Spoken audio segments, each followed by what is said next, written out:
Hi guys, it's Friday, July 2nd, and we are back to reading some more of Almost Super. You see I got my super colors on. We're reading chapter 21 today, just one chapter. I don't feel like holding hands right now. For a split second, I thought I'd gotten my real power, that maybe Juanita had figured out how to use the special phone before Charles had stolen it from her. Remember yesterday we found out that they found out about the Joneses and that they are the supervillains. And so he has something, a phone that can make them get their powers or take them away. So let's see what he does with it. But the high-pitched laughter that pierced the air told me the truth. I wasn't flying at all. I was trapped. I waved my arms and I kicked my legs. It felt like I was in zero gravity, and nothing I did seemed to help me. I saw Benny and Juanita were in the same predicament. Both hovered a foot off the ground. In a moment, Charles gathered up our phones and put them in his trench coat pocket. "You know," said Charles, "when I was a boy, I always wanted to fly. I wanted to soar over the trees and spit on people who were trapped on the ground. You can imagine my disappointment when I got a power that let me make everyone fly but myself." He shrugged. "But you can find ways to use the power that's given to you." Another bout of disorientation came over me as I rose higher into the air. I was 6 feet off the ground when Charles grabbed me by my pants leg. I tried to break loose, but his grip was too tight. He pulled me like a helium balloon in the middle of the clearing, surrounded by piles of trash. Then he went for Benny and Juanita. I didn't like what I was seeing. "You know, it's kind of sad how easy it was to keep your families fighting," Charles said as he grabbed Benny and pulled him towards me. "You're so concerned about looking heroic and fighting with the other family that you didn't even notice the real threat to the city." Charles left Benny hovering near me and then returned for Jessica. I was ready to grasp at straws. "I'm a little disappointed," I said. "We didn't come looking for some low-level henchman. We came looking for October Jones." The villain looked at me sharply and then smiled. My, you really are full of surprises. If there was any question about your fate, you just sealed it. Grandpa certainly won't want you around if you know his name. Grandpa October Jones, leader of the Jones family, at least in Split Rock. My stomach filled with ice. Charles left Juanita hovering by Benny and me. "Why are you bothering with 3 kids who don't even have real superpowers?" Juanita asked. I thought I heard a hint of fear in her voice. "Actually, you're much more dangerous than you think," Charles said. "Oh, sure, your phones are worthless. But Grandpa has gone to great length to make sure that Baileys and Johnsons don't start talking to each other. That could ruin everything." "Talking?" Juanita said. "You're afraid of a few kids talking?" Charles' face turned dark. "You don't think talking can mess things up? We had a wonderful surprise planned for tonight. Right now, every superhero in the city should have been in the stadium." His face became dark. "You see how many problems you've caused?" He turned and walked back to the van. "I'm starting to think we might be in big trouble," Benny said. Charles climbed inside the vehicle, and I noticed I dropped a little in the air. I wondered how much concentration it took to keep the 3 of us hovering. The henchman returned. "Now I get to show you what happens when you go snooping around in the Jones family business." He pulled something from inside his coat pocket. At first I thought it had 3 long cigars taped together. "Dynamite," Benny said. Charles flashed a wicked grin. "Grandpa likes it when I'm thorough. And of course I'm like Big Bang, so it's a win-win." And he dropped the dynamite at our feet, patted his pockets, and pulled out a small box of matches. "It's my lucky day," he said. "I've only got 1 match left, but 1 match is all I need." For a split second, I had a wild idea that I would use my power to save the day. Charles had a match. I had a power that let me strike matches on polyester. Somehow, something would work out in the end. But my power helped light matches, And more than anything on earth, I didn't want that match to burn. My mind raced, but I couldn't think fast enough. Charles kneeled next to the pile, striking the match on the side of the box. His face glowed, and the match flared. I heard a noise off to my right, and the match went out. "What the?" Charles said. "Why is my hand wet?" And he looked up at Juanita. "Did you just spit at me?" "I'm a Johnson," she shrugged. "I get lots of practice." And Benny hooted. Charles glared at Juanita and wiped his hand on his coat. His face dripped with hate. "You silly girl. You think because now that I don't have a match, I'm going to let you go free. But all you've done is make it so that I have to go get my lighter." Charles shot Juanita one last menacing look, then returned and walked back to the van. "What do we do?" Benny whispered. Benny always looked for me for answers, but tonight I didn't have any. Not this time. It felt like my world was crashing down around me. All I ever wanted to do was save the day. And here we finally had a chance, not just to fight the Johnsons, but to really save the day, to do something important. And when it really mattered, I'd come up short.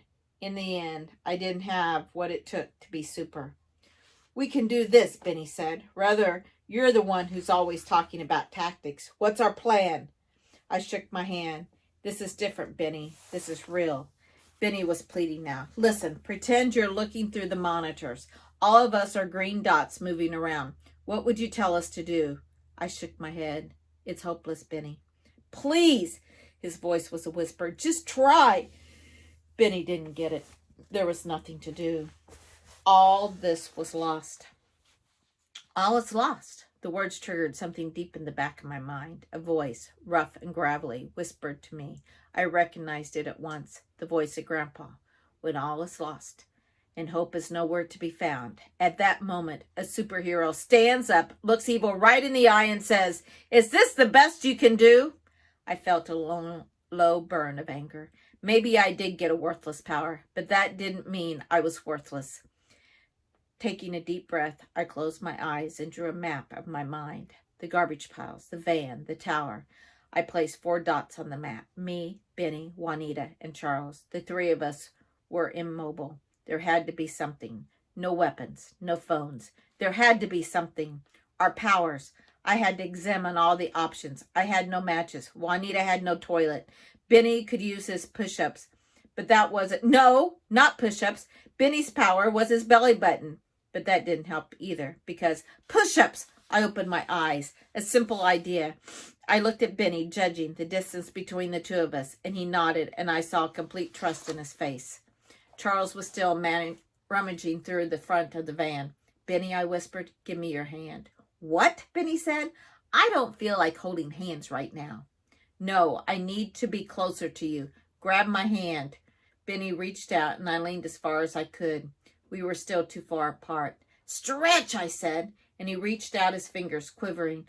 His hands were still a good 6 inches apart. Juanita twisted in the darkness. "I think I can help." And she bent at her waist and then reared back, kicking Benny to the backside. She drifted back, and Benny drifted forward. "I never pass up a chance to kick a Bailey," Juanita said with a smile. And I reached out. "Gotcha," I said, and pulled him close. I used Benny to spin myself in the air. I now faced Charles, who had just closed the door of the van, and Benny was behind me. "Okay," I whispered. "When I give the word, push me hard, right at Charles." "What are you talking about?" Benny asked. "You're the one who's been doing all those push-ups," I said. "Now's the time to see how strong you are. Remember, push me when I give you the word." "What's the word?" Benny asked. "Shh," I hissed back. Charles returned, a lighter in his hand. His smirk was maddening. He bent over, picked up the dynamite. "I hope you don't take this personally," and he flicked the lighter. "I'm just following orders." It took all my concentration and control to keep my voice steady. "Hey, Chuck!" He looked up and sneered. I don't think he liked the nickname Chuck. "Yes? You want to beg for your life?" I took a deep breath. "Is this the best you can do?" "What?" Charles said, and I heard genuine confusion in his voice. "I said, is this the best you can do? Because if it is, it's not enough to stop 3 superheroes." Charles snorted. "You've got guts, kid," he said. "Too bad you're on the wrong side." The lighter flared to life. "Now!" I shouted, hoping beyond hope that Benny would understand that now was the word. He did. Benny pushed me, and I promised myself right then and there that I would never make fun of him for doing push-ups again. Because when he pushed me hard. I went flying towards Charles, and the villain looked up, his eyes wide, as he tried to move out of the way. He was too late. I grabbed his trench coat and smashed against his left shoulder. We both went tumbling to the ground, and the dynamite went flying, and I felt my stomach drop. The 3 sticks had a single wick extending from one end. Sparks flew from the tip of the wick. Charles ended up face down in the snow, but he was already struggling to get up. I crawled forward, grabbing him by the headlock and trying to keep him immobile. I saw Benny and Juanita fall to the ground.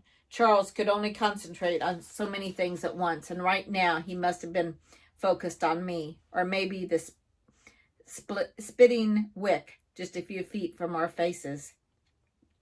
"Benny," I shouted, "get the dynamite!" And I kicked at one of Charles's legs as he tried to stand. He struggled against my grip, and I held on tight. He jammed an elbow in my rib cage, and I felt the breath go out of me. I grabbed at his head, and my hand came across with his stocking cap, and I saw metal flashing in the moonlight. "What the?" I couldn't stop my surprise. Charles's head was shaved. Half of it was skin, the other half a metallic dome. The dome was flush with the skin, almost as if the skull was made of metal, and part of the skin had come off. I didn't exactly have time to ask why half of his head was like a metal plate. Juanita called from my right, "No one calls me silly," and she dove at Charles's feet and wrapped her arms around his legs. She kicked with her heavy boots, but Juanita hung on for dear life. It reminded me of a cowboy riding a bull. "Get off of me, you rotten kids!" Benny held the dynamite in his hand. He made me sick to see my brother holding explosive. No super suit, nothing to protect him. "What do I do with it?" he yelled. I doubted Benny could throw it far enough to keep us all safe, and I didn't know what would happen if he tried to pull the wick out. I said the first thing that popped in my head. "Put it in the glove compartment. It's a T9. Benny's face brightened. "Holy cow, you're right!" And he raced towards the van, the wick bouncing and sparkling in the darkness. Charles elbowed me in the teeth. I heard the van door open and close, and Juanita let go of Charles and crawled away from the fight, leaving Charles to struggle to his feet. "Juanita," I said, "help!" Juanita was kneeling in the mud, hunkered over with her back towards me. She didn't turn around. Benny came running, but he didn't get to us in time. Charles twisted and broke free of my grip. I went sprawling into the dirt, and before I could get up, the familiar disorientation filled my mind. For a second time that night, I found myself hovering in the cold air. Juanita and Benny were also trapped, spinning and floating 6 inches above the ground. Charles got to his feet, seething and scowling. "You kids are really starting to get on my nerves," he said, his voice sounding like a growl. He wiped a trickle of blood from his nose, then picked up his stocking cap and placed it over his half-metal, half-skin head. "When I get finished with you." A crash broke the silence of the cold March air. It wasn't an explosion of 3 sticks of dynamite. It was more like a third of a stick of dynamite,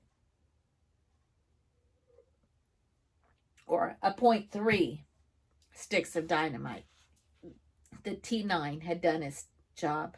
Still, even 0.3 sticks of dynamite does damage. The explosion shattered the van windows. The flames poured upward towards the stars, silhouetting Charles against the yellow glow. The villain covered his head, and I watched as the passenger door of the van blew off its hinges. The vehicle lurched 3 feet up into the air and then crashed back down to the ground. Smoke poured out the windows, but the van still looked like it might be functional. "Woo-wee!" Benny shouted. "That T9 is one strong glove compartment." Charles looked in disbelief as his smoking vehicle. "My van!" he said, then slowly turned to face the 3 of us. "You don't think I can do things the hard way?" His voice was cold. "You are about to find out just how unpleasant the hard way is." He leaned over and pulled a wicked-looking knife from one of his boots. "Hey, Charles," Juanita said behind me. Her voice was surprisingly calm. "What does this button do?" Charles looked confused for a split second, and then he leaped forward. Juanita held Charles's phone in her hand. The tower began to whine and crackle. Charles grabbed at the phone, but Juanita was still floating. She kicked at his chest and held the phone out of his reach. The noise grew until the tower seemed to scream with that electronic buzz, and then there was a flash of light and a loud explosion. The three of us went crashing to the ground. And that's the end of chapter 21. We will see you on Tuesday because we don't have summer school on Monday because of the 4th of July. So you guys have a great 4th of July. Be safe, have fun, celebrate the United States, but be safe with your fireworks. And we'll see you on Tuesday, July 4th, the 6th, 5th, no, 4th, 5th, the 6th, July 6th. And we'll see what happens with Almost Super. See you later. Happy 4th of July. Happy reading.